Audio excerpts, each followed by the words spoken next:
Hare Krishna. Suffering doesn't have to be isolating, it can be integrating. When we face problems, when we face adversities in life, at that time, often our mind raises this question, why me?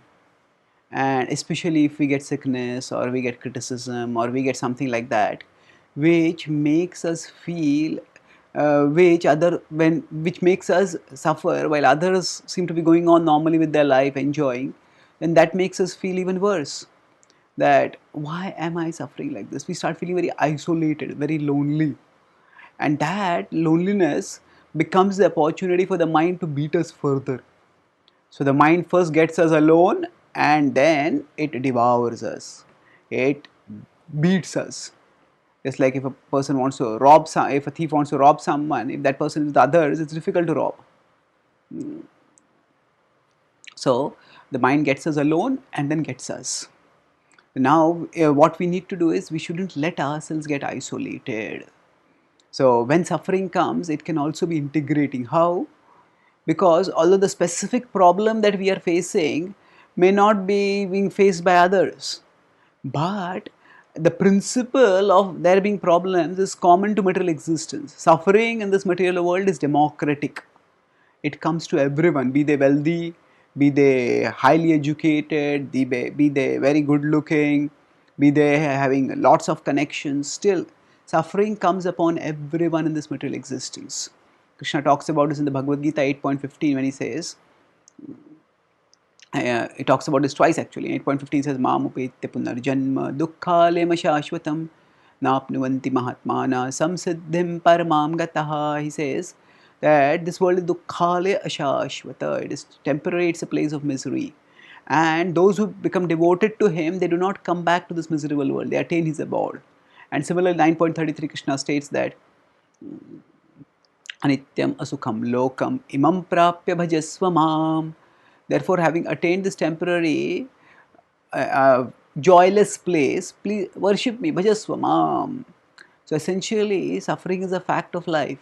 And if we recognize this commonality of suffering, that the specific form of suffering may vary, but the principle that we all have to suffer is common.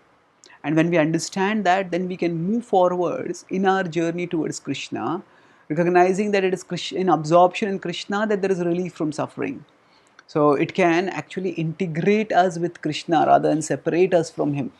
So sometimes we may get isolated thinking that, oh, God is not helping me, and we may go away from others and we may go away from God because of suffering. But if we see suffering as an impetus to move closer to Krishna, recognizing that actually, although the specific form of suffering I am getting maybe not be common, but everybody is suffering, and this suffering is a reminder for me that I do not belong to this world, that I am not meant for a life isolated from Krishna. I am meant to be a life connected with Krishna, integrated with Krishna. Integrated not in the sense of merging, but integrated in terms of harmonizing. And when we do that, we get relief.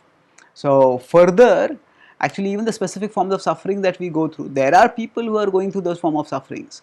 And if we recognize what is happening to us has also happened to others, and it may happen to others also in future, then we can commiserate with them better. We can understand their situation better, and we can help them better, and we can help them to seek Krishna's help better. Because once we have gone through a particular situation, we know how the mind works, we know how the body functions or doesn't function, we know what society says in those situations, and we can, with our experience, help them.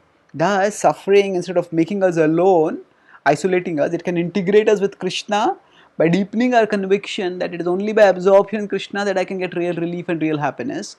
And it can integrate us with others, because it can actually sympathize with them more, and thus we can move closer to them also. And when this happens, we see when suffering brings about this positive integrating effect on us, then that suffering fulfills its ultimate purpose. In fact, life's ultimate purpose of moving closer to Krishna and attaining Krishna gets fulfilled thus.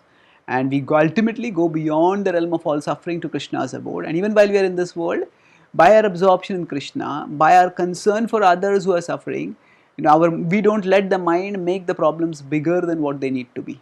Thank you. Hare Krishna.